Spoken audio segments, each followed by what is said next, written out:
I'm not a big fan of shopping malls, but it's dangerous to do anthropology on an empty stomach, so I decided to order a kebab and a salad, which was better than I expected. So now we're good to go.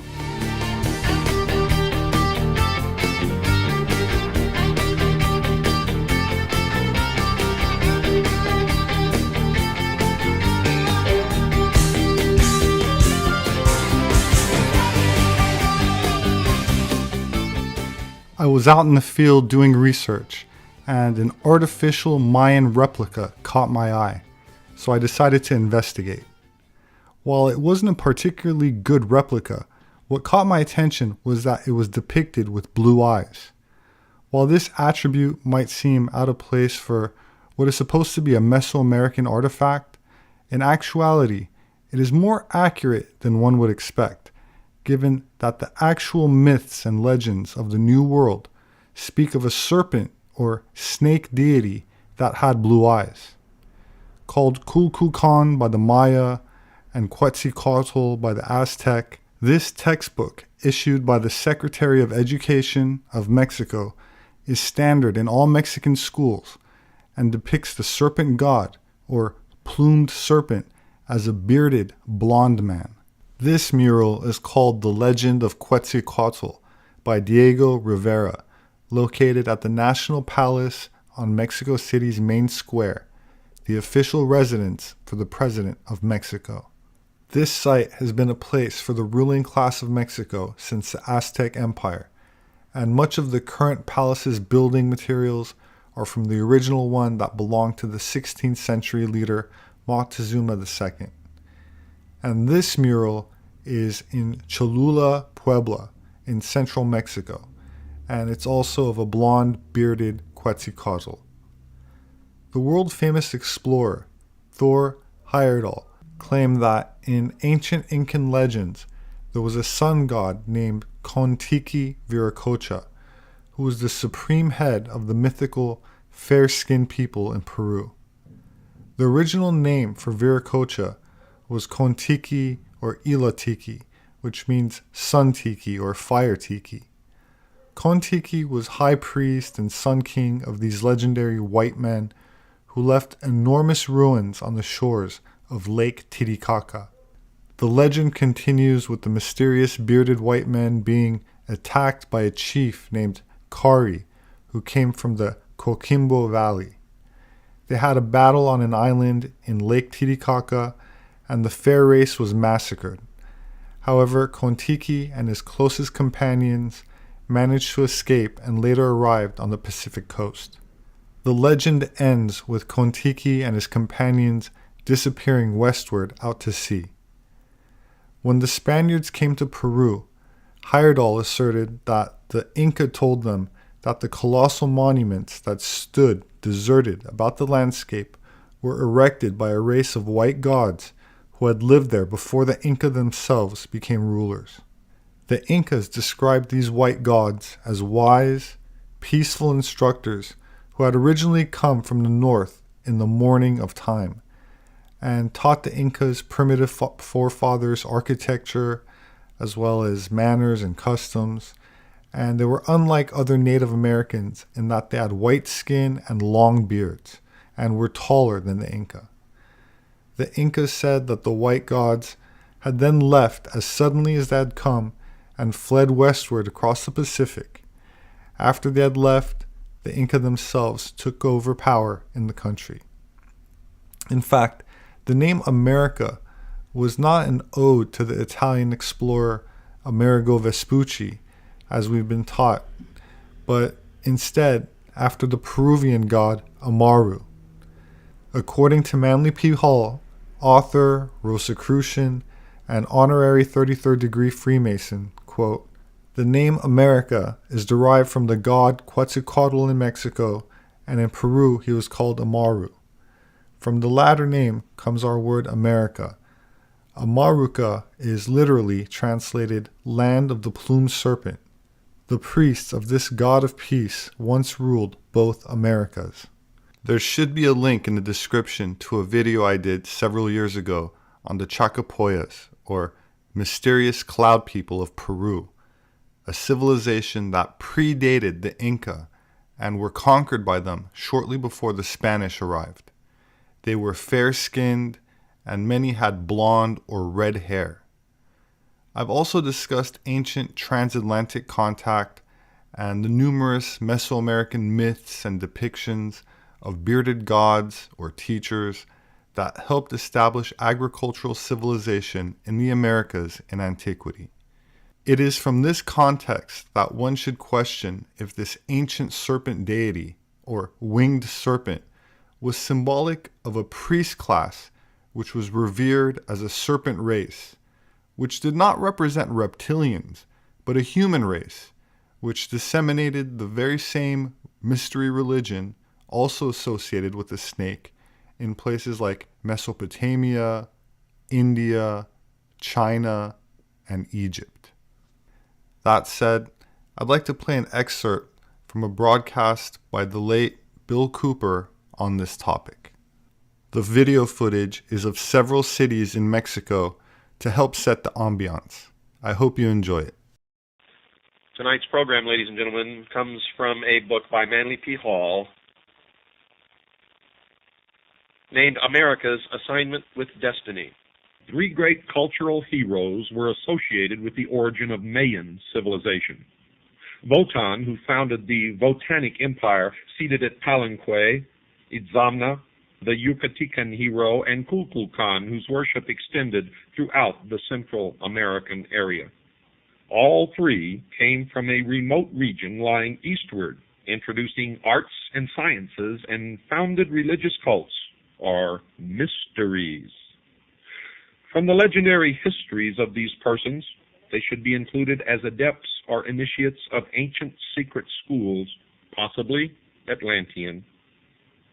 In a book written in the Quichean language and attributed to Wotan, the Great One declared himself a snake, a descendant of Emos in the line of Khan. He came to America by the command of God from a distant place.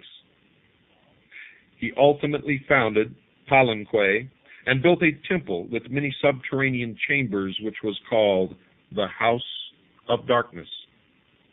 Here he deposited the records of his nation in the keeping of certain aged men called guardians. There is a legend, folks, that this Wotan was the grandson of Noah. The original book containing this report was in the possession of Nunex de la Vega, Bishop of Chiapas, but he destroyed it with the other native manuscripts which he was able to accumulate.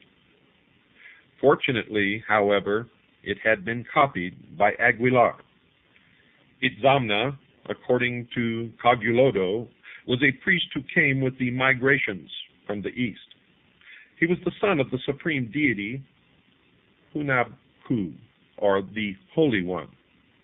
Itzamna is pictured as an ancient man with a very prominent and strangely shaped nose, either toothless or with one crooked fang. Likenesses of him have been found indicating his birth from a plant growing from the earth. He is also shown rising from the mouth of a serpent or a turtle to symbolize that he came from the sea. He healed the sick and restored the dead to life. He lived, according to the records, to a great age and was said to have been buried at Izamal, where his tombs became places of pilgrimages. Itzamna was sometimes called the skillful hand, and after his death his body was divided. His skillful hand was placed in one temple, his heart in another, and the rest of his remains in a third. One of the best known of his emblems was a Tau, or T-cross. It is now generally admitted that the Quetzalcoatl of the Nahuatl people, the Gukumats of the Quiches, and the Kukulkan of the more southern Mayas were one person. In each language, the word signifies feathered, plumed, or winged serpent. This title may have resulted from Quetzalcoatl casting his lot among, or gathering his first followers from, the descendants of Wotan. This tribal group had the serpent as its heraldic device. At a remote time, this semi-mystical, semi-divine priest initiate, Quetzalcoatl, came from the fabled land of the seven colors and established his right at Tula and Cholula. Quetzalcoatl was the initiate philosopher and teacher of the Nahuatl tribes of central Mexico. Among the appellations of this priest, prophet, king are, quote, he who was born of the Virgin, unquote, quote, Lord of the winds, unquote, and, quote, the divine incarnation, unquote. Quetzalcoatl was the son of the universal creator God and the Virgin Xochiquetzal, and his conception was made known by an ambassador from the god of the Milky Way. Torquemada, in his Indian monarchies, described a band of people who came from the north dressed in long black robes. Arriving at Tula, these strangers were well received, but finding the region already thickly populated, they continued to Cholula. These wanderers were great artists and skilled in working metals. Quetzalcoatl was their leader. Mendieta, in his ecclesiastical history, described Quetzalcoatl as a white man with a strong formation of body, broad forehead, large eyes, and a flowing beard. He wore a mitre on his head and was dressed in a long white robe reaching to his feet and covered with a design of red crosses. In his hand he held a sickle. His habits were ascetic. He never married and was most chaste and pure in his life, and it is said to have endured penance in a neighboring mountain, not for its effect upon himself, mind you, but as an example to others. He condemned sacrifices except of fruit or flowers, and was known as the God of peace. For when he addressed on the subject of war, he is reported to have stopped his ears with his fingers. Fray Bernardino de Sahagun described Quetzalcoatl as very homely, with a long head and a very long beard. There was a recumbent statue of him in the temple at Tula, which was always covered with blankets. His vassals, writes the good Fray, were all workmen in the mechanic arts and skillful in cutting the green stones called chalchibits, also in the art of smelting silver and making other objects. All these arts had their origin and commencement with Quetzalcoatl, who had houses made with these precious green stones called chalchibits, and others made of silver, still others made of red and white shells, others all made of boards, and again others of turquoises, and some all made of rich plumes. Quetzalcoatl also owned all the wealth of the world in gold, silver, and the green stones called chalcedits, and other precious things, and had a great abundance of cocoa trees of different colors, which are called Xochicacatl. The said vassals of Quetzalcoatl were also very wealthy, and did not lack anything at all. They never suffered famine or lack of corn. In fact, they never ate even the small ears of corn, but rather heated their baths with them, using them instead of firewood.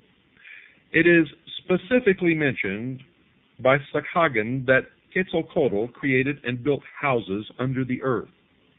Now, traces of subterranean grottos and rooms have been discovered in the vicinity of most of the architectural monuments of the Nahuas.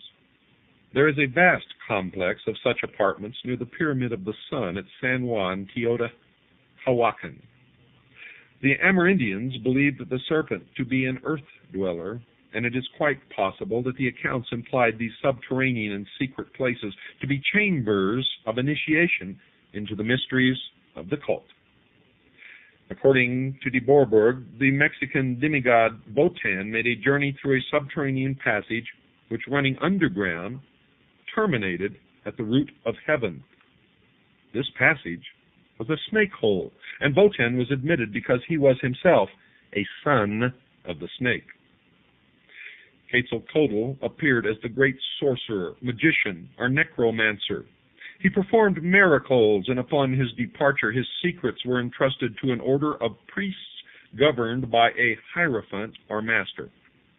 This priesthood practiced the arts and sciences, treated the sick, administered sacraments, and were diviners and prophets. Landa gives some consideration to the activities of these religious orders. Lucien Diart summarizes the available data thusly. The most contradictory ideas have been current in regard to this divinity, who now considered of celestial origin and now regarded as a man who had acquired the immortality of the gods, seems in reality to be a union of several personages. He certainly belonged to a race other than the one he civilized, of that there can be no doubt. But what was his country? He died announcing that he would return at the head of white-faced men. And we have seen that the Indians believed his prophecy fulfilled when the Spaniards landed on their shores. And of course, we have seen the consequences of that action. According to Sahagan, the most usual ornaments of the images of Quetzalcoatl were a mitre spotted like the skin of a tiger, a short embroidered tunic, turquoise earrings, and a golden collar supporting fine shells. The legs of these images were encased in gaiters of tiger skins, and on their feet were black sandals. A shield hung from the left arm, and in the right hand was a scepter ornamented with precious stones, an emblem which terminated in a crook, like a bishop's crosier. Quetzalcoatl is credited with the invention of the pictorial or hieroglyphical method of writing, and especially is his name associated with the Tonalamatl, or Book of Fate. This was more than a civil calendar, and was reserved for the calculation of human destiny and prophecies concerning the future of the state. It was used by master magicians, the chief of whom was an astrological adept credited with extraordinary occult powers. While it is likely that Quetzalcoatl brought the Tonalamatl back to Mexico after his journey among the Mayas, a people already advanced in such matters, the Aztecan legend has been summarized by Mendieta. The gods had created a man, Oxomoco, and a woman, SEPEHR, as the progenitors of the human race. They, according to the legend, dwelt in a cave at Cuernavaca, and in order to regulate their lives, these two resolved to devise a calendar. SEPEHR felt that her descendant, Quetzalcoatl, should be invited to participate in the project, because she was the mother of all the living and a great prophetess. SEPEHR was privileged to select and write the first sign or day symbol of the calendar. The others followed until the 13 signs were completed. Sahagan, in his general history, gave a number of details of the struggle between Quetzalcoatl, the civilizer, and Tezcatlipoca, who apparently signified the primitive and sanguine religious cult of Mexico. The old priesthood, which practiced human sacrifice and adhered to a policy of war and destruction, resented the peaceful and gentle faith brought by Quetzalcoatl. In the end, Tezcatlipoca, the personification of the sorcerers, contrived to poison the god king, which implies that his doctrines were corrupted by false teachings and interpretations.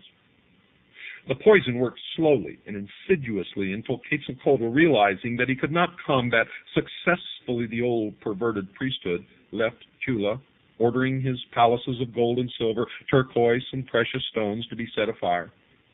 Accompanied by a procession of musicians, youths and maidens bearing flowers, and flocks of singing birds, the old adept journeyed to Cholula, where the Great Pyramid was built in his honor.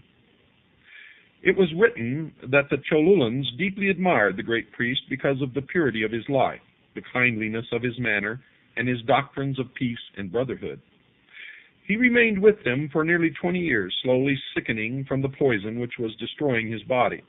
At last, he realized that his ministry was coming to an end, so he continued his long journey toward the mysterious city of Tlapalan, from which he had come. He turned toward the east and proceeded to the sea, which he reached at a point a few miles south of Veracruz. Here he blessed the 4 young men who had accompanied him and bade them return to their homes, with his promise that one day in the future he would return and restore his kingdom among them. Then the old and weary man called to the sea, and out of the waters came a raft of serpents. He stepped upon this strange craft and was carried away into the land of the sun's beginning. He left behind him a priesthood that perpetuated with esoteric rites the mysteries of the feathered serpent. There is every indication, folks, that the cult of Quetzalcoatl was kept secret, a precaution necessary in the face of the opposition of the primitive indigenous sects. There are several accounts of the death or departure of Quetzalcoatl. The conflict is due in part to the legends being derived from different tribes and in part to the Spanish methods of gathering the reports. Now, these invaders took slight interest in the native traditions until they had destroyed most of the available sources of information. Later, even the converted Indians were uncertain of their tribal history. There's reason to believe, however, that some sacred records were intentionally suppressed and were never available to the missionaries. The people of Mexico claim to have sacred accounts of the mysteries of their religion and the origin of their race. There's mention of the divine book written by Tezcucan, a wise man or wizard whose name means Lord of the Great Hand. This was supposed to contain the account of the migration of the Aztecs from Asia. Baron de Waldeck claimed that the book had once been in his possession. De Bourbourg thought it was the Dresden Codex. The Bustamante wrote that native historians had a copy in their possession at the time of the fall of Mexico. Now, there's good probability that manuscripts of great value survived the Spanish colonial period and are still available to certain qualified persons. Augustus Leplangian, known to the Yucatecans as Great Blackbeard, was one of the few Americanists to be accepted into the confidence of the ever-reticent Indians. They told him enough to convince a thoughtful man of the existence of esoteric schools in the Mayan area. Quote, that sacred mysteries, unquote, writes Leplangian, have existed in America from times immemorial, there can be no doubt. Even setting aside the proofs of their existence that we gather from the monuments of Uxmal and the descriptions of the trials of initiation related in the sacred book of the Quiches, we find vestiges of them in various other countries of the Western continent. The rites and ceremonies of initiation were imported in Peru by the ancestors of Manco Capac, the founder of the Inca dynasty, who were colonists from Central America, as we learn from an unpublished manuscript written by a Jesuit father, Reverend Anelio Oliva, at the beginning of the year 1631 in Lima, and now it resides in the library of the British Museum in London. A number of authors have tried to prove that Quetzalcoatl was a foreigner who, reaching the shores of the New World at an early time, attempted the civilization of the aboriginal tribes. Lord Kingsborough favored the possibility that this wanderer was actually the Apostle Thomas, and that the ancient Central American Indians came under Christian or Jewish influence. Always deeply concerned with the possibilities of linking the worship in the Americas with the religions of the Near East, his lordship writes, the Messiah is shadowed in the Old Testament under many types, such as those of a lion, a lamb, a rose, the morning star, or the planet Venus, otherwise called Lucifer, the sun, light, a rock, a stone, the branch, the vine, wine, bread, water, life, the way, and he is there recognized in the triple character of a king, a priest, and a prophet. It is very extraordinary that Quetzalcoatl, whom the Mexicans believed equally to have been a king, a prophet, and a pontiff, should also have been named by them Sayacatl, or Quetzalcoatl, or the morning star. Laviscalpantecutli, or light. Mexitli, or the vine, for Torquemada said that the core of the aloe from which the Mexicans obtained wine was so called. Votan, or the heart, metaphorically signifying light, and Toiliatl, Manyar de Nestra Veda, bread for his body made of dough, was eaten by the Mexicans. Las Casas, quoting Padre Francisco Hernandez, says that an old Yucatecan described the ancient religion of his people thus: that they recognized and believed in God who dwells in heaven, and that this God was Father and Son and Holy Spirit, and that the Father was called Icona, who had created men and all things, that the Son was called Bacav, and that he was born of a virgin called Tiberius, who is in heaven with God. The Holy Spirit they tamed Ichuik. The son Bakab was scourged and crowned with thorns, was tied upon a cross with extended arms where he died. But after 3 days he arose and ascended into heaven to be with his Father. Dr. Alexander, who reports this story in his book, is inclined to feel that it is confused and probably distorted by the Spanish recorder. On the other hand, the universal distribution of the basic theme may be explained another way. Among the Lacandones, Quetzalcoatl is still represented as a snake with many heads. There is an account that this snake was killed and eaten at times of great national peril, especially at eclipses, which were regarded as portents of disaster. It was believed by the Mayas that Kukulkan descended invisibly from the sky and personally received the offerings during great feasts held in his honor. For details of this, consult The Mythology of All Ages, Volume 11, Latin American by Hartley Burr Alexander. Now, Daniel Brenton, in his Essays of an Americanist, devoted some thought to the magical powers attributed to the priests of Central America. It is evident from available authorities that the Mayas and Aztecs had an extensive body of legendary and lore, which originated in the mysteries of their religions and proves the existence of an elaborate system of secret rites and ceremonies.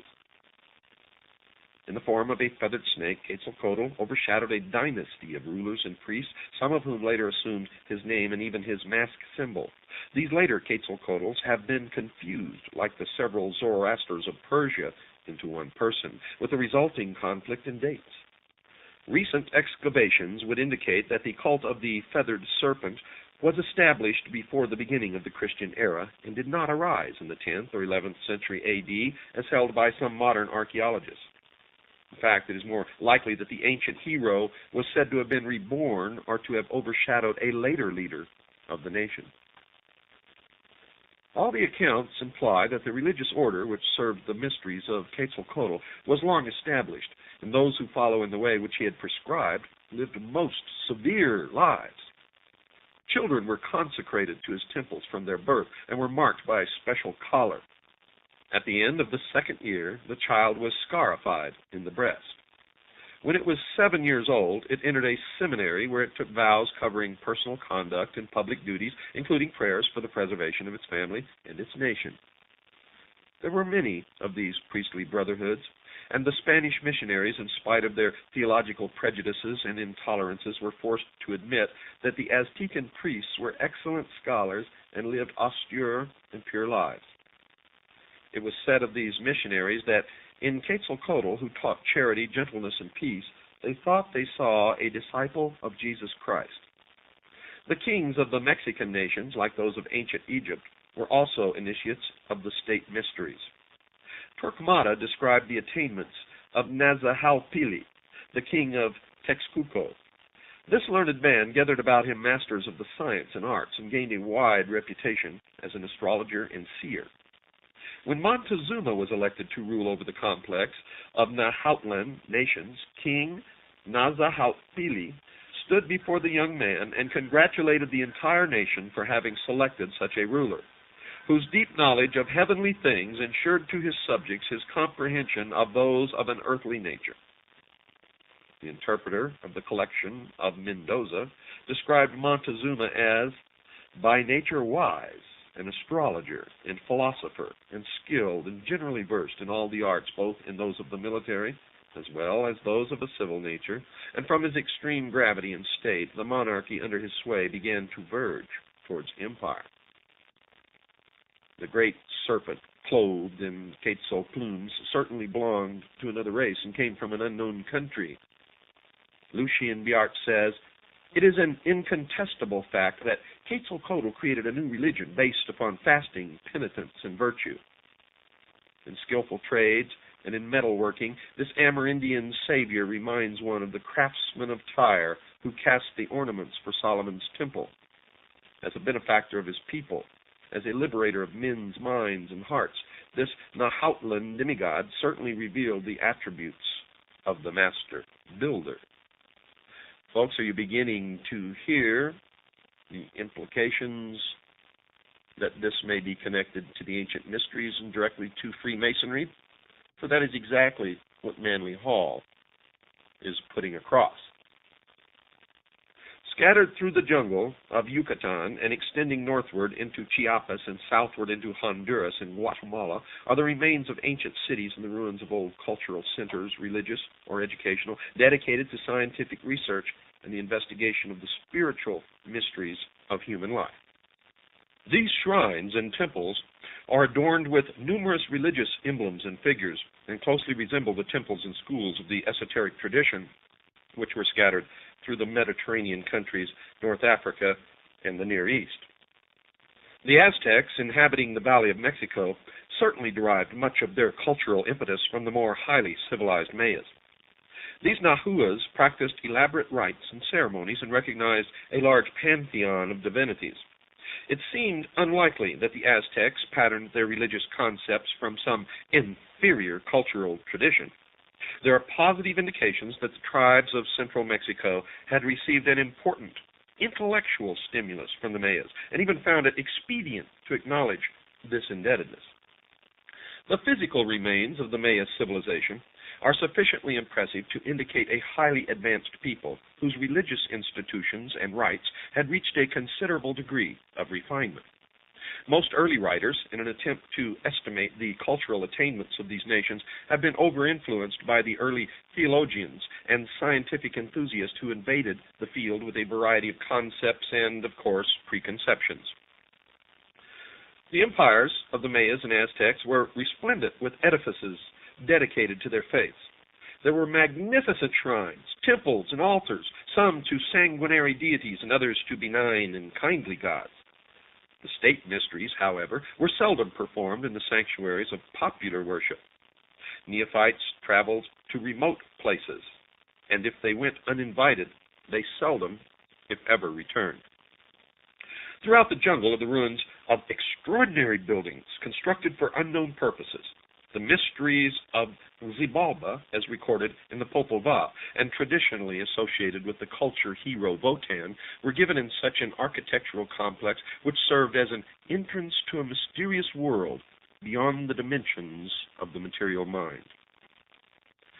Such gateways existed in all the old countries where the mystery religion originally flourished. Obviously, archaeologists cannot discover the secret rites merely by grubbing among the overturned and broken stones. As the priesthoods were not considerate enough to label their monuments, there is little left today even to excite curiosity. Fortunately, however, the esoteric tradition survives in the racial subconscious, whatever that is, and its violated schools and colleges need not be physically restored. When such restoration is attempted, the buildings usually reveal that they were designed as symbols of the cosmos. If the mystery system existed in the Western Hemisphere, as the landmarks indicate, it must have produced its initiates and adepts. These, in turn, became the leaders and saviors of their peoples. The wonder-working hero, whose deeds enriched all tribal traditions, always and everywhere performed the same miracles, possessed the same powers, and made the same personal sacrifices. The mystery school required not only a hierarchy for its maintenance and perpetuation, but also appropriate places of initiation, partly underground or adjacent to grottos and caverns. It required also a body of lore peculiarly significant, participation in which conferred special rights and privileges. A people which had reached the mental platform of the Mayas would not have accepted a philosophy of life that was without profound and significant values.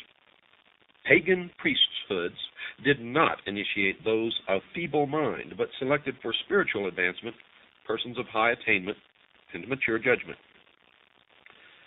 Albert Reveille, in the Hybard Lectures, 1894, notes of the religion of the plumed serpent. There was something mysterious and occult about the priesthood of this deity, as though it were possessed of divine secrets or promises, the importance of which it would be dangerous to undervalue. It is fortunate, indeed, that at least one manuscript relating to the religious mysteries formerly practiced in the Mayan area has been recovered.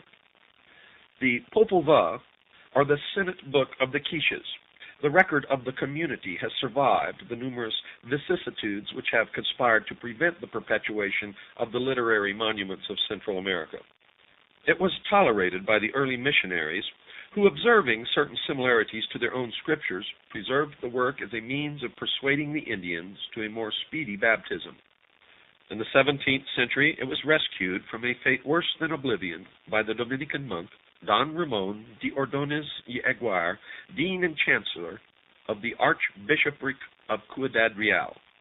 The work was deposited in the library of the convent at Chichicastenango by its scholiast, Ximenes, where it remained until 1830.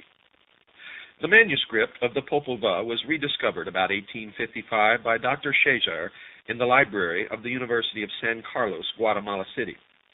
Through the industry and scholarship of that ardent antiquarian, the Abbé Brasseur de Bourbourg, this mysterious book of the Quiches came at last to the French language, where it lingered for years, awaiting English translation. Dr. SEPEHR was responsible for a Spanish version published in Vienna in 1856. The first English translation has remained practically unknown to students of Central American archaeology, as it appeared serially in The Word, a magazine devoted to theosophical and related subjects. The translation was made by Kenneth S. Guthrie, M.A., Ph.D., M.D., and was based upon the French text. A new English translation from the Spanish of Adrian Ricinos has just been issued by the University of Oklahoma Press, and folks, that was in 1951. This version is by Delia Goetz and Sylvanus G. Morley and includes important introductory and commentary material. Writing under the pseudonym Aretas James Price, issued part of the Popol Vuh with learned commentaries under the title The Book of the Azure Veil. This ran in Lucifer, a theosophical magazine, between September 1894 and February 1895. It concluded with a note that circumstances made it impossible for the translator to finish the work. Price suggests that the god Quetzalcoatl was known in Peru under the name of Amaru. He writes, "From the latter name comes our word America. Amaruca is literally translated land of the plumed serpent." The priests of this god of peace, from their chief center in the Cordilleras, once ruled both Americas. All the red men who have remained true to the ancient religion are still under their sway. One of the strong centers was in Guatemala, and of their order was the author of the book called Popol Vuh. Although Dr. SEPEHR published his copy under the title Las Historias del Origen de los Indios de Guatemala por el R.P.F. Francisco Ximenes, this is misleading. Ximenes was not the author, but acted in the capacity of scribe, translator, and commentator. The work is said to have been compiled originally in the 17th century by a Guatemalan who had been converted to Christianity. Most American Indians are unsatisfactory converts, for they accept new beliefs without discarding old convictions. This is a most fortunate state of affairs, as there is little indication that the indigenous mythology has been compromised. The source of the material compiled by this convert is completely unknown, but it could well have been derived from a secret book or from oral tradition guarded in the sanctuaries of the mysteries. Now, to have secured it, the compiler must himself have been a priest or initiate. Certainly, the Popol Vuh is by far the outstanding available text on pre-Columbian mythology and cosmology existing. The Quichean scribe, in his introduction to the Popol Vuh, writes, "The following is what we shall write, and we place it in writing because since the Word of God has been promulgated, and hereafter during the cycle of Christianity, the book of the azure green veil is no longer to be seen, in which it could be clearly perceived that it had come from the further shore of the sea, which book has been called the record of our existence in the overshadowing world, and how we there beheld light and life." The heroes of the Popol Vuh were subjected to several ordeals of tests of courage, fortitude, and skill. The seventh test took place in the House of the Bat. This was a subterranean labyrinth inhabited by weird monsters ruled over by Gamma-Zots, a fearful creature with the body of a man and the wings and the head of a bat. Naturally, the account is clothed in the culture symbolism of the Mayas, but it is certainly to be compared with such productions as the Finnish Kalevala and the Icelandic Eddas. Guthrie presents a number of important parallelisms to the mysteries of the Egyptians, Chaldeans, and Greeks. According to him, the 12 trials or tests through which the neophytes pass are analogous with the signs of the zodiac.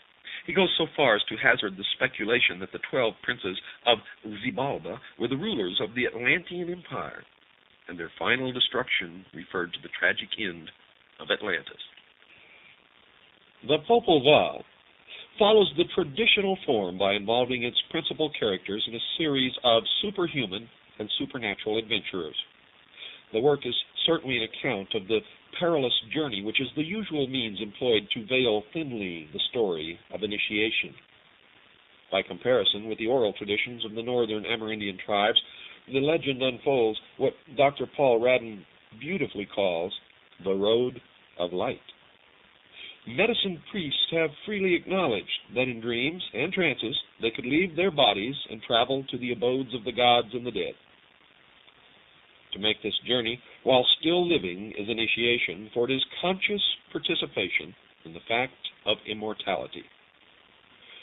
In some cults, the neophyte was given sacred drugs to intensify his psychic faculties, as in the case of the notorious peyote sect, or was subjected to hypnotic influence, like the followers of the ghost shirt religion. By some means, a condition of death was simulated, and the consciousness or superior self passed through certain internal experiences of which at least a partial memory was preserved. The entire process of creation took place within the green and azure coils of the plumed serpent. On several continents, the serpent was among the important symbols of the initiate priest. Sometimes the serpent stands erect and is crowned, as in Egypt, or it may be winged, as among the Mongolians, or feathered and plumed, as throughout the Americas. Obviously, the natives did not intend to imply that they believed in the actual existence of winged snakes, for no such creatures ever existed among them. The serpent was a wisdom symbol, and when plumed, it meant that wisdom had been given wings and had become spirit, wisdom, or illumination. My name is Robert SEPEHR. I'm an anthropologist. My published work is available on Amazon, as well as through various other major book outlets. They make a great gift. If you'd like to support my work, you could do that through patreon.com. There should be a link in the description section for those that are interested. I appreciate it. Thank you. Please hit the like button and subscribe for future updates. As always, I look forward to reading your comments, so please leave me your thoughts below. Please have a wonderful weekend, and I hope to see you again soon.